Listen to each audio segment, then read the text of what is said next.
What is happening, everybody? Welcome again to another Thursday night Rogue Report here, where we talk about pretty much any damn thing you want. Last week's video, screen printing, embroidery, ask me questions, whatever you want. This hour is for you guys to get in touch with me. We can talk some shit and have a good time. So, anyway, hope everyone's having a good week. We've been grinding it out here in the shop this week, big time. It's so hot. So hot. It's crazy right now. Like, it's thick when you walk outside, and AC is not doing jack shit in the shop these days. We've been struggling, but man, we're cranking out a lot of work this week, so it's been pretty awesome. But yeah, so we're here. We're last week's video. Let me get this bad boy rolling. There it is. Last week's video had a bunch of stuff, man. We had a lot of chaos going on. We had some mini bikes. We had a little bit of, I guess, I don't know what you could say, drama, kind of. Not really. You know, we lost an employee.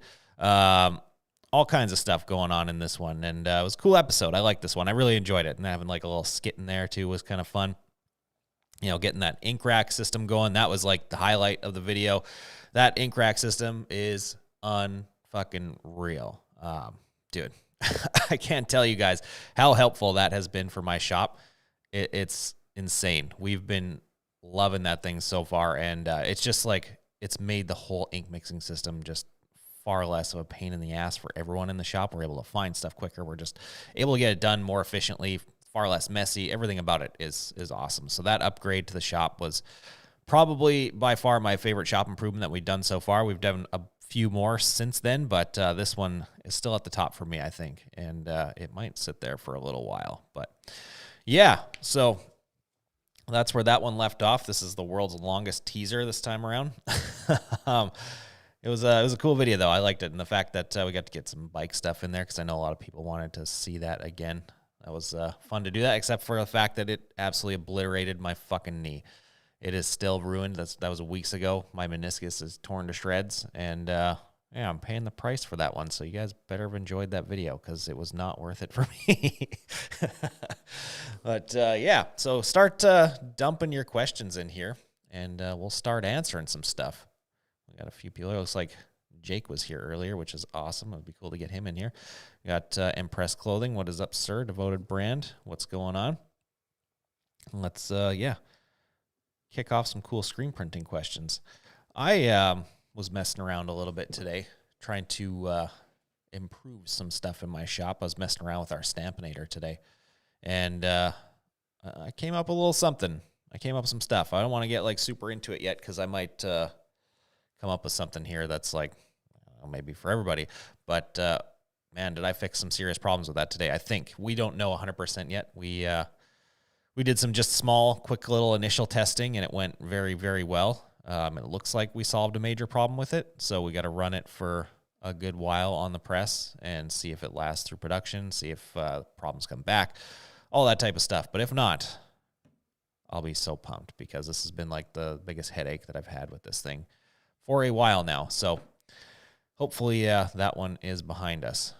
Jackson Ryan Creative, I see you there, sir. What is going on? How's it going? No one's got any questions yet. This is unbelievable. We're just sitting here watching. Give me some questions, God damn it. There we go. Devoted Brand, here we go. Are you going back on Heat Press Nation? I would love to do that, honestly. That podcast, every time I've done it, I've done it twice now. Awesome. It's been so awesome. Jared is an absolutely killer interviewer. He gets good stuff. He carries the conversation well, and it's been one of my favorites that I've been on so far, if not my favorite. It's been really, really good, and I like those episodes. So if you haven't seen those yet, anyone, go back and watch the 2 episodes I got on Heat Press Nation on their podcast. It's pretty good. I think the first one is the better of the 2, from what I recall. I don't remember, because I'm not going to go back and watch myself. That'd be weird. But as far as the whole vibe and feeling goes, I definitely felt a lot better on the first one. I feel like I just was like nailing questions a little bit better. I don't know. I have no idea. It's up to you guys whether it's good or not me. Anyhow, here we go. We're getting some more people in there. Devoted Brand again. Yeah, you love the episodes. Thank you so much. Thanks for checking those out. It's cool to do those. And actually, I don't know if it's happening or not just yet. I'm not going to like say any names, but like I just got invited onto a podcast, possibly a very big one. So I've gotten in touch with them. I don't know what the whole deal is yet. I haven't heard back. But if this happens, it'll be a big one, a big deal. So yeah, we'll see about that. And no, it's not anything super cool like fucking Joe Rogan or something. God, that'd be amazing. But I do not do anything special enough for him to even fucking know I'm on his radar.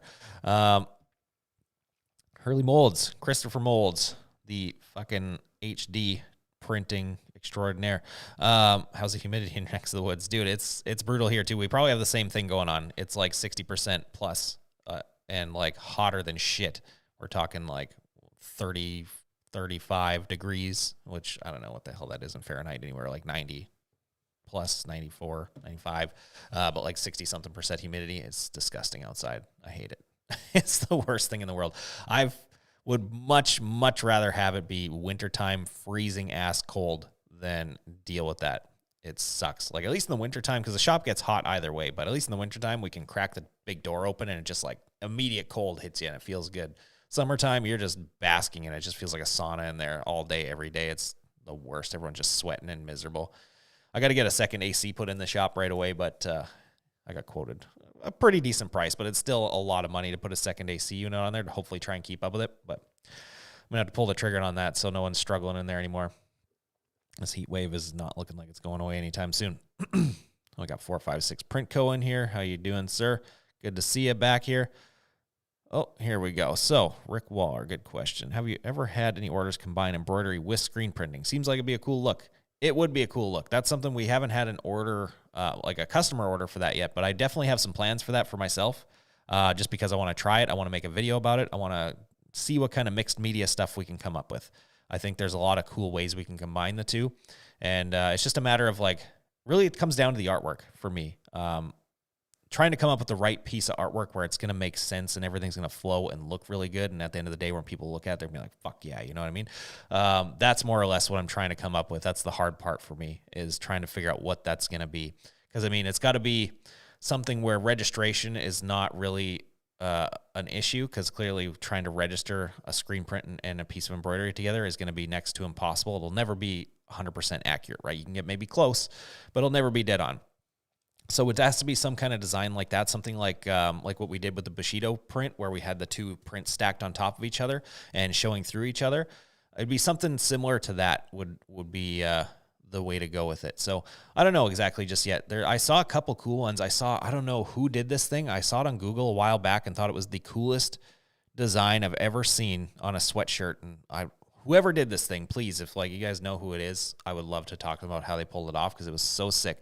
They did and it's not my style of art either, but just the execution of it was incredible. It was like a watercolor type of thing. It was on a white sweatshirt, watercolor type of like fox kind of thing. And so like it was, the watercolor part was obviously screen printed, right?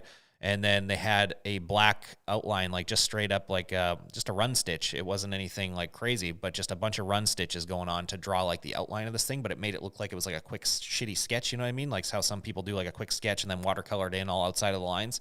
It was like that on a sweatshirt. And man, the execution of that was, so damn good. It was so nice. And I've got that somewhere in my phone. I've been trying to find it forever. There's like 16 or 17,000 pictures in my camera roll, so I don't know if I'm ever going to find it again. But that was one of the cooler ones I've seen in mixed media. And something like that would be very cool too. So maybe I'll explore something in that area. I don't know exactly just yet. I got to sit with Dan, because obviously Dan's going to be coming up with the artwork, and we got to brainstorm a little bit. I'm good with the ideas, not so much with the actual making of the art. I'm okay, but definitely nowhere near on his level. He kills me without an effort. But yeah, mixed media, we'll definitely work that into a video soon at some point. Texas T, how you doing? Good to see you here again. Ballpark, how much to start a screen print shop? Maybe a shop like you started 5 to 7 years ago. So 5 to 7 years ago, my little basement operation was very expensive. I'm not going to lie. We're talking north of like $30,000-$40,000. It was a lot. Because I knew that like, I'm going to do this. I'm not going to half-ass it. I'm not going to like cheap out on equipment. I'm not going to get like, a smaller press than I need. I'm not going to like, if I'm going to do this, I'm going to do it 100% all in, jump in with both feet and like burn the fucking boats. You know what I mean? Like there's no escape. And so I went and I just took like everything I had and purchased this equipment, and just like I had never screen printed in my life. So it was, a lot of people looked at me like, this guy's insane. And I saw a ton of people talking shit on the internet about that. And clearly it worked out for me. But I mean, you don't have to go that route. I'm a crazy person. I'm just going to straight up say that. You don't have to do what I did. You can get started for a lot cheaper than that to start a decent setup. However, like I would say, equipment wise, that's going to be a toss up, right? Because you can find used equipment sometimes, and like sometimes you can find like brand new used equipment and get like killer deals, like insane deals on stuff, right? So that is a very much a toss up. I would say in the range of like, $5 to $10,000 on equipment, you can definitely get going like on a really good level. One thing that I do recommend to people though, and this is what helped in my favor so much, is focus on your space a little bit. And this is what I do. Like I do one-on-one coaching with people a lot who are starting shops or people who already have existing shops, whatever. If you want to check that out, there's a link in the description for it. We can coach you one-on-one. But it's something I do with a lot of my coaching clients who are starting out. I tell them like, focus on your space because your space is so important, right? Your space is creating an optic of who you are, what your business is about, kind of thing, right? And that's how I was able to gain so much traction when I started, because when I came out with these videos and like, any sort of social media, all that type of stuff, I didn't look like a home shop, if that makes sense. Like if you look at like home shops and their social media accounts, their photos they take, their videos, whatever, like they look like home shops a lot of the time. It looks like it's in the basement. It looks like it's in a garage. There's usually crap everywhere that doesn't need to be there. Mine looked like a commercial screen printing shop in that basement. It was dialed. Everything was like bright, looked brand new, perfect. There was nothing in there that didn't need to be there. It wasn't like, even though it was in my basement, there was no basement stuff down there, like racks full of like old shit and like basketballs and whatever else, right? Like whatever, who knows what's in people's basements. But I see that in a lot of places where they have these basement or garage setups and like there's all this other stuff in there. And that creates like a weird perception almost from a client standpoint, not so much from like my own or anyone from the industry, obviously, because like we know what it is. We've all been there. But from a client standpoint, they might not take you as seriously. And that's kind of the problem with it. They might look at that and be like, this is kind of like a hobby person maybe or whatever. Or like some people are cool about it and be like, oh, look, this person's just trying to get going and we'll support them. But that's not everybody. There are probably the majority of the people that will look at that a little bit negatively. And so what you can do about that is just make that space awesome. Put money into good lighting, put money into painting the walls, get rid of anything in there that has nothing to do with your job. Make it look like a professional space, even if it's in a bedroom, a basement, a garage, whatever. If you make it look like a professional space, you create the optics that you are a professional. And that's the vibe that people got from me, even though like when I started, I didn't know jack shit about what I was doing. I was a terrible screen printer when I started. I was making so many stupid mistakes. It was insane. But when you looked at all my stuff, like it was like super nice photography, very nice space, all this other stuff, I looked like a pro. So people, they basically associated me as a pro. And that's what it comes down to, is those kind of optics. You can kind of like, it's not like deceptive or anything, but you can like trick people's brains to a certain degree in thinking that like, you're a little more serious than just like the average home business. And that's something I tell a lot of my coaching clients a lot. And I've definitely seen results from it. For myself, obviously, we've all seen it because I guess you've watched the videos and seen how we've progressed. And of course, with my coaching clients, I've seen them return and come back and say, yes, this has helped and whatever. It's helped with my social media content, all this type of stuff. So a lot of people do focus on, how much it is to start the shop equipment-wise, but definitely make sure you're putting in some of that money into making that space good, because it will definitely help you down the road. So went off on a little bit of a tangent there, but man, that was some grade A good shit right there, I think. Yeah, Jackson Ryan, let's do this in reverse and you ask questions. I'm going to ask you guys to ask questions. That's all. I'm here to just drop whatever I know about stuff on you or make myself look like an idiot trying. Tony 2 screens in the house. So Jordan stepped up. He's now 77 screens. He registered a 7-color sim process the other day. I helped out quite a bit, but first time running a job of that caliber. We had some issues along the way, which I kind of expected were going to happen. But and some other ones that came up that I did not expect to happen. We had some really fucking stupid ones. We've been having, like, this week in the shop, we had a couple things pop up that were just like, they shouldn't be happening. Just amateur hour for all of us. And it was just like these weird things that, I don't know, I haven't seen happen in a long time. And it was stressful. We got through it. We got through it all. They're behind us. Next week's another week. Man, you got a lot of stuff here going on. I've stayed on that little space one for a while, but it felt good.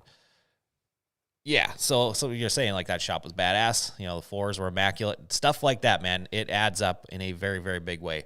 You know, epoxy in the floors, painting the walls, putting all the like the graphics on the walls like it did. Like it didn't, the space itself, minus the equipment, it didn't cost me a lot of money to do that. That was like, I mean, yeah, I guess it did to a certain degree. I'd say it maybe cost me like $2,000 or so to do all that.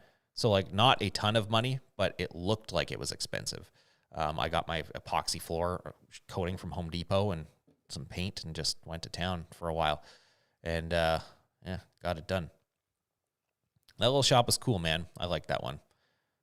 Helped me really gain a lot of traction in a lot of ways.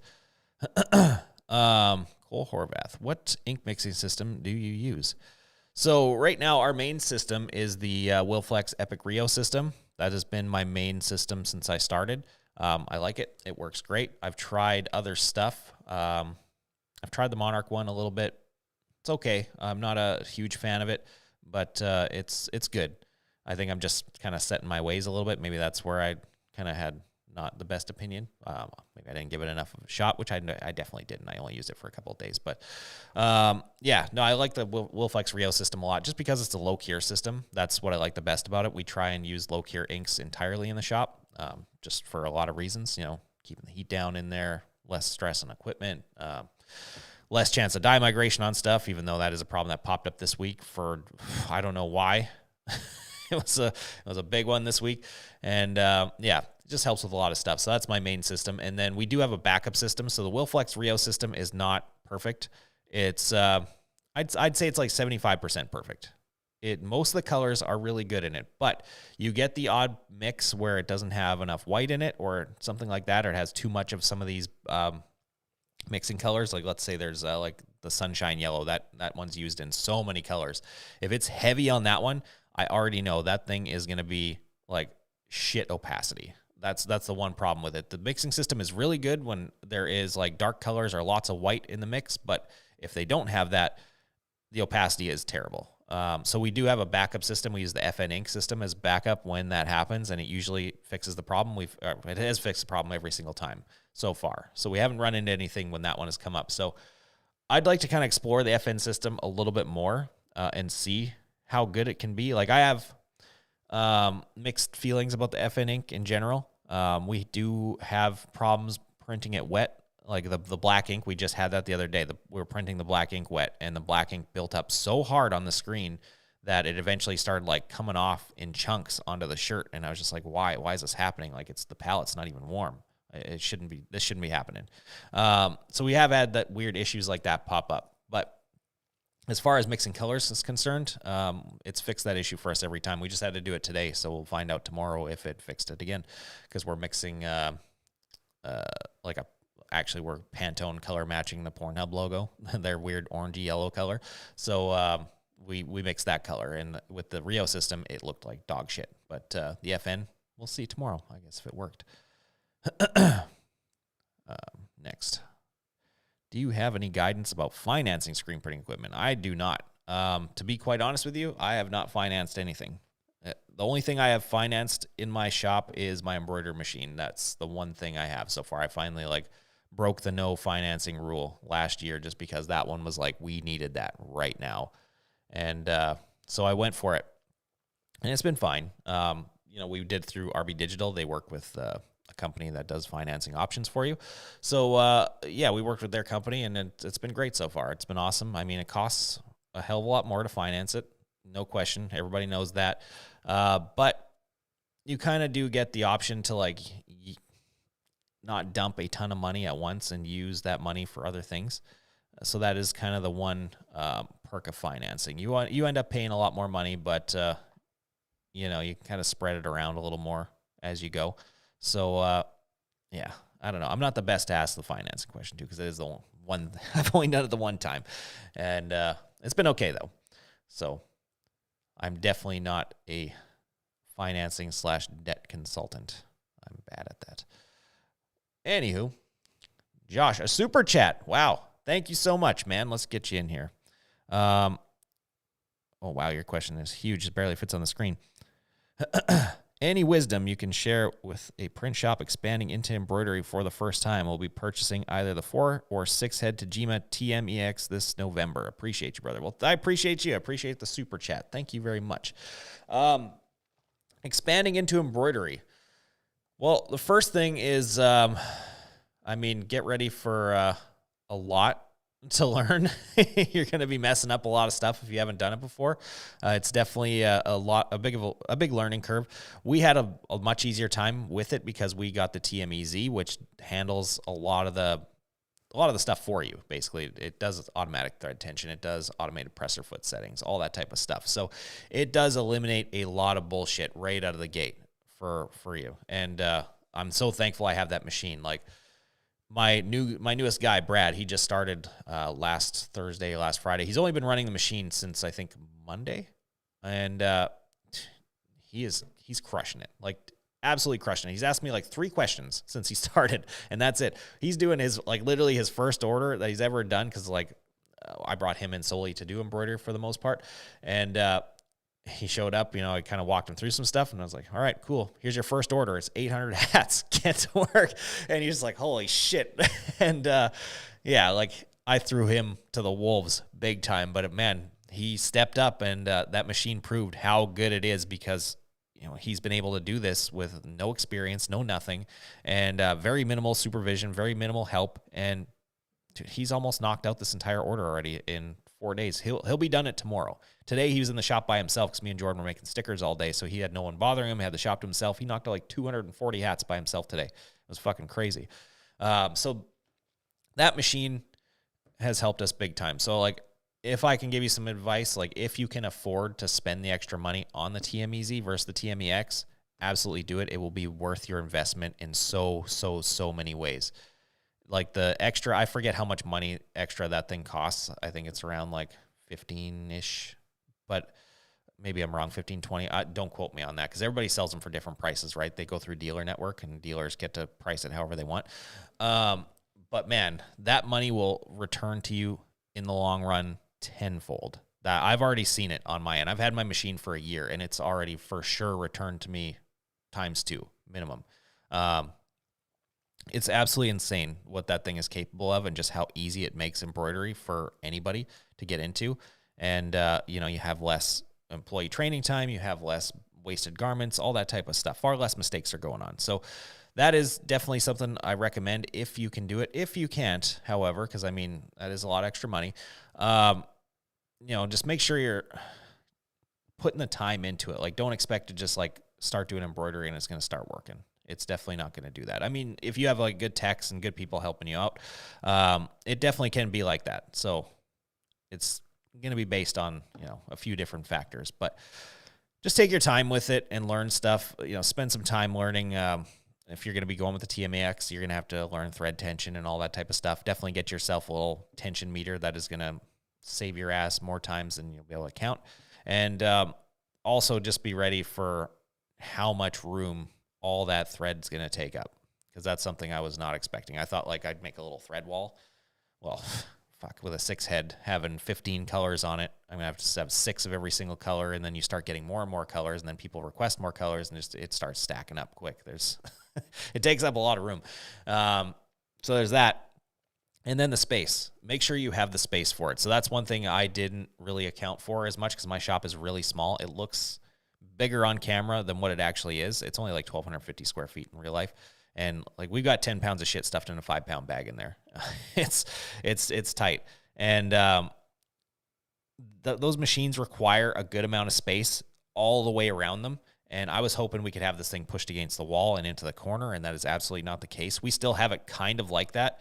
It only has a couple feet around it, but you definitely need to be able to move around that machine comfortably, and that's something that we can't do in there, and it's a pain in the ass. It really sucks that we can't do that. So making sure that you can have that space. Like, you need to be able to walk comfortably around that whole machine 360 degrees. If you have that, that will definitely help you out a lot in the long run, just with like service and being able to change colors when you're changing out threads, all that type of stuff, maintenance, all those types of things. So make sure you're allotting more space than you think you need. Your tech or whoever you're buying it from might have told you this. They told me a bit about it, but I mean, I don't listen a lot of the time. So I kind of just did my own thing and then realized, oh, fuck, I'm an idiot, and had to fix it. So that's one thing that you'll have to do as well. And then, too, just like prepare for messing stuff up as well. Buy yourself like a box of just bullshit garments to destroy, basically. Get like a box of like the cheapest hats that you can get some cheap-ass shirts, and just practice it out. Learn how, like, what different types of backings are, what goes on what, all that type of thing. We've kind of like, we've narrowed down the backing a lot because like there are way too many options out there, in my opinion. I don't notice the difference, and I don't think customers do either. So we kind of just have like, we got the heavy soft tearaway and we got the heavy cutaway, and that's it. We got rid of like the light ones, the medium ones, and all this other stuff because it's like, it was just taking up space. So we got black, we got white of each thing, and that's it. So we simplified our tearaway options quite a bit. I don't know if that's the right thing to do, but yeah, give that a go. Oh, shit. So yeah, you followed up here.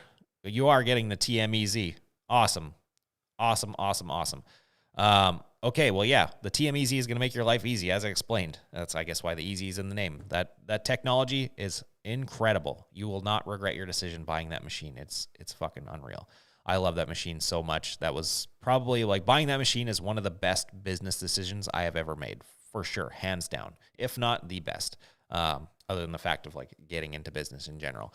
That machine has made the shop grow so much and has helped, make the shop more money, hire more people, so on and so forth. So that machine is worth every penny that it costs.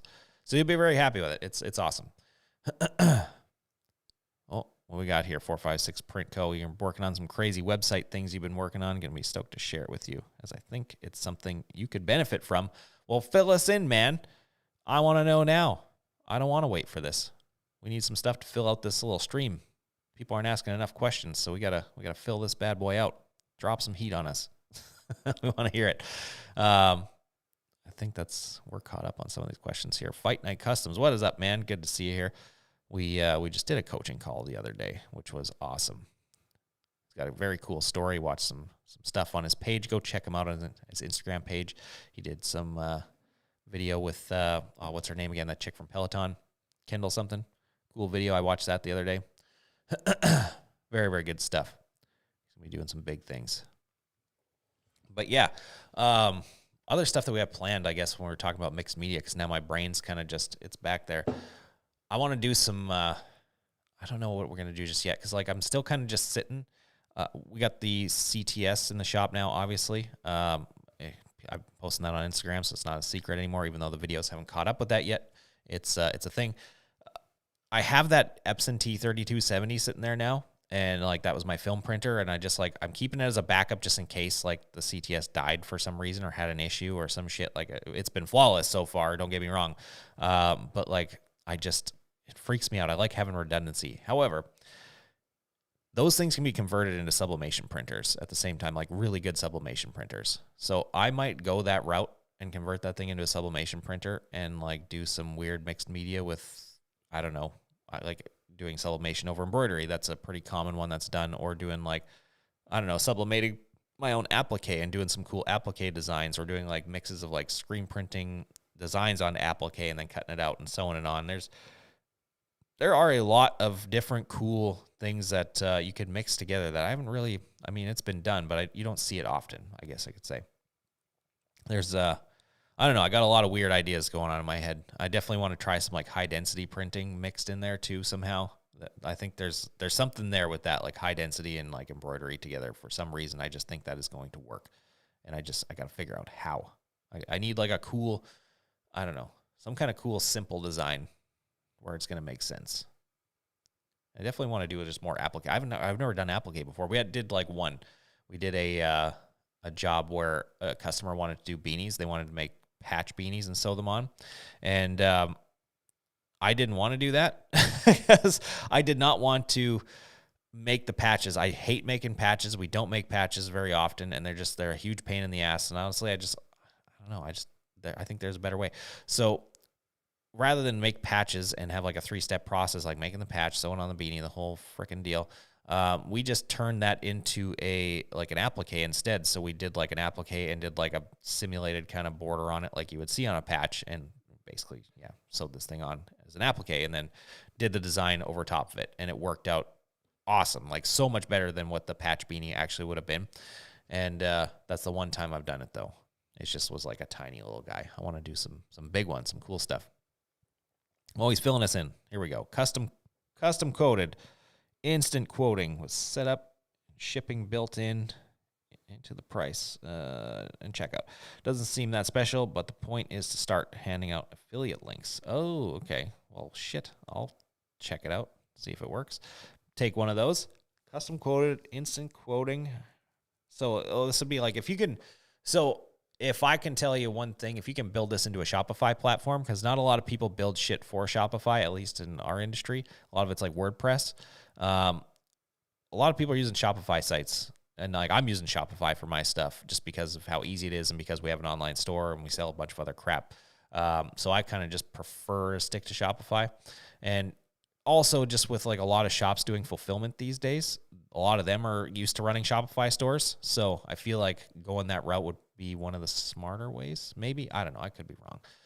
Don't listen to me. I know nothing. I'm just going based off of what I think and know.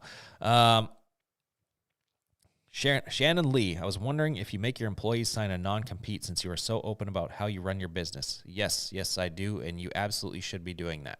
I've talked about this with a few people actually that are like within our industry, and I just talked about this very recently with someone who has nothing to do with our industry at all, and I gave her shit for the fact that she did not have this one because she has like a proprietary product and was letting people like know the recipe to this thing, and then she had an employee like work there and leave, take it with her, and start her own thing, and I was like, are you fucking crazy? Like, what are you doing? You should not be just giving that out all willy-nilly. So yeah, employee contracts, like you should definitely have non-competes. The law on it's going to be different depending on where you are, like how long a non-compete can last and what it can cover. So that's not something I'm going to speak on because it's going to be so different from depending on where you are. But yeah, our employees here do sign non-competes. I think, well, I'll just be honest with what ours is. Ours is what we can get away with here is 2 years. So it's within 2 years, they cannot start a competing business, take our clients, anything, whatever. So that is day one signed when people start working here, and it gives you the peace of mind and stuff. Because yeah, there is a lot of like trade secret stuff going on that other shops would love to get their hands on. Like I am very open about a lot of the shit that we do in my shop. I say I share like 90% of it at least, but there is like 10% of things now that I do have to watch and keep under wraps because now we are kind of like climbing the ladder and we have to watch out for certain competition and whatever, right? So there's some stuff that I do have to hold back, and those are the things that are covered by that non-compete. So yeah, you should definitely have that. It's it just gives you that peace of mind, right? And yeah, makes things a little easier on you. Because then you don't got to go through the whole process. If somebody leaves and takes some shit, takes some clients and whatever, you got to like deal with that, like either let it go or do a lawsuit and the whole thing. And just like, that's a nightmare. So yeah, just kind of eliminates that from the get-go for the most part. Some people will try and break that and be dicks and whatever, and then you got to do all that anyways, but it's going to definitely mitigate and minimize a lot of that happening. Let's see here. So we're talking mixing embroidery and screen print again. Have you tried to do like a mix of 3D puff embroidery mixed with a screen print color inside of it? Like have the outline of the design 3D puffed and the inside screen printed. So yeah, this is something I was kind of referencing a little bit where registration is going to be an issue. I don't know if it's going to be possible to do something like that, at least like maybe on like a one and done type of garment. You could probably do that. But as far as like a production run on something, I don't think that's going to be entirely possible unless you did like a very fat outline puff, like something huge where you had a bunch of wiggle room so that you don't have to be perfect with it. Then I would say, yeah, it's definitely possible. I've never tried to do anything like this. I only tried to do something sort of like that once in a video where I failed miserably a while ago, where it was my first time printing puff. The video somewhere on my channel. So I try to do like a big raised white puff print with, color in the middle and basically do what you're talking about. And it did not go well for me at all. Thankfully, I figured out how to do puff and how to do it pretty well since then. But man, my first time, it was absolute dog shit. And that's like one of those videos where like it doesn't have a happy ending. It doesn't have like, we figured this out. It was just, I ended it off like, man, this is a lot harder than I thought it was. And this is sorry. And yeah, but thankfully I've figured it out since then. I have a whole video shot that like from fucking December that has not been edited yet and needs to come into the rotation of like me printing that competition shirt that we did, and that thing's got crazy ass puff in it. That thing is absolutely sick. It's ridiculous, and I still have to edit that video. I got to make some time to put that bad boy together so I can show that I have figured out how to do puff since then, because that puff is next level in that thing. And since we're on the topic of puff, do you do puff prints? Well, yes, I do now. I'd love to see a multicolor puff print. So that's something I haven't done, I guess you could say. I mean, like talking about that competition print, it had multicolor over top of the puff, but not multicolors of puff. So that's something that I would definitely like to check out for sure. Do some kind of multicolor puff type of thing. I've seen a couple very, very cool ones recently. Somebody showed me like I don't know. Again, it was like a white sweater type of design, like a crew neck. Old like 80s basketball inspired style design, and it had like I don't even know, like it was a bunch of lettering and stuff. So the lettering was puffed out, but then there was like a weird pattern of like a brick wall, but like the negative of it. So like, I guess like the grout of the brick wall, and that was black and it was puffed as well. It was really, really cool. I saw that thing a little while ago and was pretty pumped on that. And I was like, man, I want to do something like that one day. But the amount of time I have to spend on like fun projects that's it these days. If I'm lucky, I got to sit down and read a book on my deck today for like 20 minutes. That's all I had. It's getting kind of obnoxious in here with all the shit that I have to do, but I'm working through it, figuring it out. Do you have a base color kit on your TM Easy, and do you charge for custom color? I do not charge for custom colors. This is something that, like, I don't know. It's a weird, like, kind of dividing line in screen printing and just in the industry in general, I guess, like, is do you charge for colors? Like when you talk about mixing Pantones, for instance, with inks or getting embroidery threads. Me personally, I don't think the customer should pay for us being able to match the color of their design. I just don't. I think that sounds and feels greasy to me to be like, oh, for us to like match this color, like you have this red, like, oh, you have to pay me extra because, fuck you. That's what it feels like to me. I don't want to do that. So I don't charge extra for colors. I mean, a lot of places do, and they get away with it just fine and whatever, good for them. From just a business and moral standpoint, I do not charge for special colors on stuff. So we don't have a base kit on the machine. We just change out threads as we need them, and then they just pretty much stay there until we need to switch it out to something else kind of thing. Because, I mean, it's a 50-needle machine, so it's not often that we're having to change out tons of stuff anyway. So, but yeah, like I was talking about earlier, all that thread does start stacking up and adding up after a while. But once you have it all, then you got it all kind of thing. Then you're just like restocking. So it's not such a big deal. But yeah, I don't like the whole charging the customer for matching their stuff. It doesn't feel right with me. Okay, 456 Printco, it is on Shopify. Awesome. Well, hell yeah, if it's on Shopify, I definitely want to check it out. Josh, stamp question. Do you run it over the cure temp of the ink or under? I know there's a ton of variables. Sometimes it seems all over the place for no reason. Yeah, I mean, Stampinators, I'm going to just straight up say, are very inconsistent. We've been having a lot of problems with ours lately, and like I'm on my second one now, and these problems just keep coming back. And I don't know what to do about it at this point. Like, I'm kind of getting sick of this thing. I'm ready to throw it out the door. I mean, when it works, it's awesome, but when it doesn't, it's a pain in the ass. And getting like any type of support for it is it's non-existent. So that is kind of an issue. But what we run it at, so we run the green rubber in ours. I don't know if you're using that. Some people use it, some people don't. I think it should be like essential in there personally. So for that one, we have it above cure temperature. Like we're running ours at like 350 degrees because that rubber absorbs a lot of heat, right? So the actual heat surface is nowhere near 350. So I would say we're hovering more like, I don't know, because that's the one thing, right, with the Stampinator. You can't judge how hot you're getting that stuff. because it's covered. You can't measure it. There's no way. You can measure the temperature of the stamp itself, the iron, all that stuff. But I mean, like, how long does it take after it hits the garment for the garment to reach that temperature, right? Like, there's no way to know. So we kind of just go based off of feel. And that's really all you can do.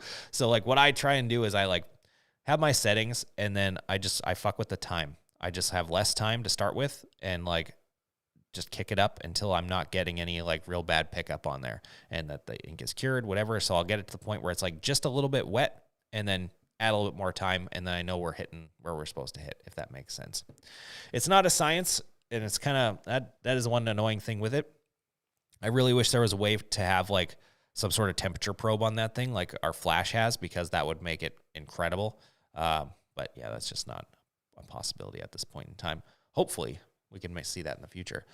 But it is definitely all over the place. I'll give you that. I just put up an Instagram video today in my story of how all over the place my iron is. So like if you looked at the iron long ways down the middle, this half is 30 degrees hotter than this half the whole way through. So that's one of our issues we have, is like one side gets ink pickup and the other one does not. And because of the temperature difference across the whole thing, it's crazy. So that's something else I got to try and figure out how to fix. And we do have another thing too, where it overheats itself all the time. So you flick it on and it will just climb and climb and climb in temperature. Even though it's supposed to stop at 350, it just keeps going way past it until it hits the fucking temperature alarm. That's like, oh, it's overheating. Then you shut it off, wait 5 seconds, turn it back on, and then it works again. Every single day, every morning, we have to do that. For some reason, I don't know why. That's the only thing that makes it work. I've changed the control board in it twice, and it's still doing it. So I don't know what the hell it is. Obviously, there's like a little thermometer or something on there, a little sensor on the iron. Something there is not working right. And I did not feel like ripping it all apart completely when I changed it. Anyway. Oh, cool. So, Cody, let's get into this. You're talking about the, I got you. So we're going back into that mixed media real quick about mixing embroidery and screen printing together. So they hide marks, registration marks of some kind that are covered up by the applique later. That's very cool. I'd like to see how you do that exactly, if you're willing to show or share that shit, because that makes a lot of sense. I can't see in my head exactly how that looks visually and how it works, but that does make sense. Like, I guess you had like a hidden center point or something there to line the needle up to, because whenever we have our designs digitized, they're always starting from the center. So if you had some kind of center point to line up to, then that would be the way to make it work. That's very cool. That's super cool. Okay. Yeah, I didn't think of that. See, look at that. You guys are teaching me shit in this thing. Love it. I should start. Who said earlier that I should start asking you guys questions? Because clearly I'm getting something out of it. That's very cool. All right. I'm going to start cooking with ideas now. Oh, man. That's good stuff.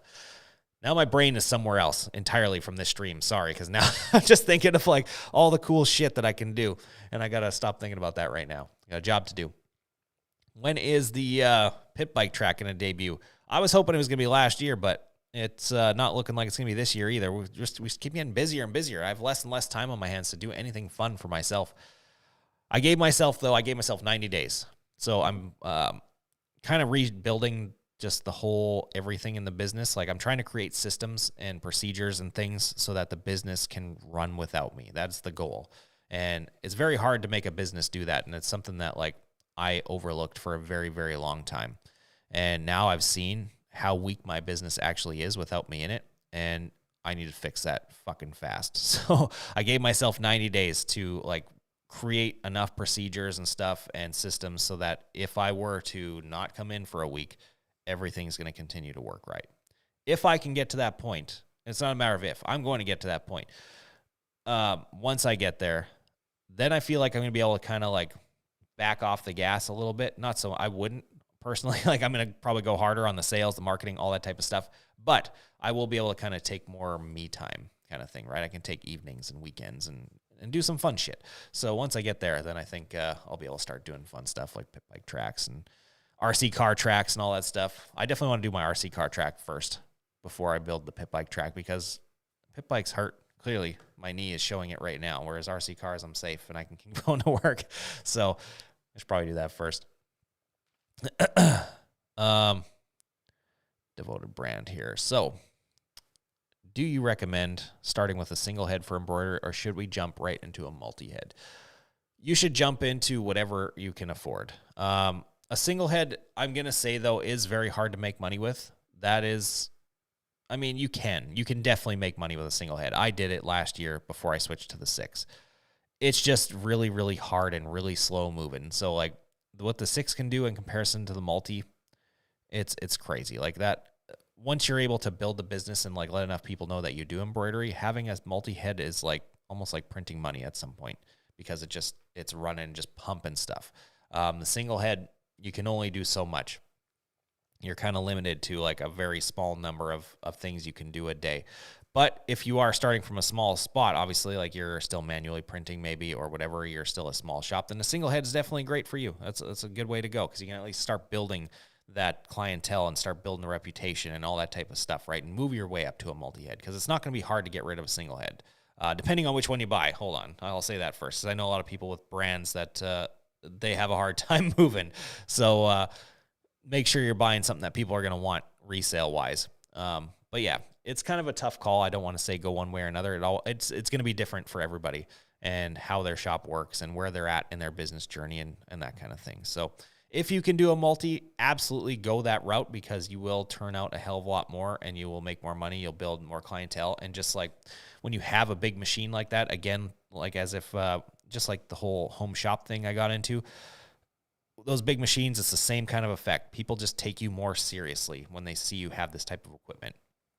It's like when the first time I showed everyone that I had my auto, it was like business just magically started coming in the door out of nowhere. It was insane. I don't know why. It was just like all of a sudden, just new clients, boom, boom, boom, boom, boom, just started coming left, right, and center. And it was just because I think, we projected this like professional, badass, state-of-the-art shop kind of thing. And we had all this crazy equipment. So people are like, oh, okay, so they're capable of doing what I need done and whatever else, right? And it kind of happened the same way with embroidery. As soon as we got that big 6 head, the same sort of effect happened. It was weird. I don't know. I can't explain it. And it's just kind of like a magic switch. When you get one of these big machines, that business just starts happening for you. But you do have to build up. You have to start somewhere. You have to have a little bit of a reputation, a little bit of a name. You got to have some sort of building block. So if you are starting, smaller, go to the single.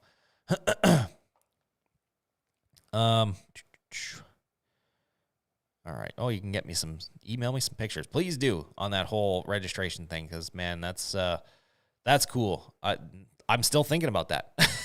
That's why I'm having a hard time talking, because I'm answering questions, and then like the back part of my brain is like designing stuff to do this whole registration mark thing.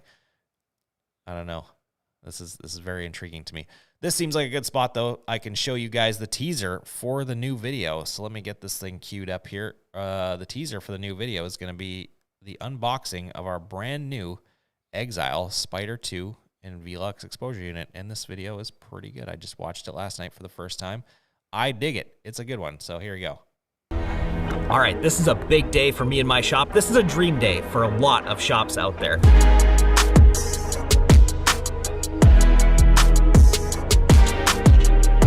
We have a new piece of equipment showing up today, actually 2 new pieces of equipment that are going to help us step up our game in absolutely huge ways. I've been dreaming of this day for a very long time, and it's finally here. But inside these crates, we've got the Exile Spider 2 CTS, and we have Exile's Velux exposure unit to go with it.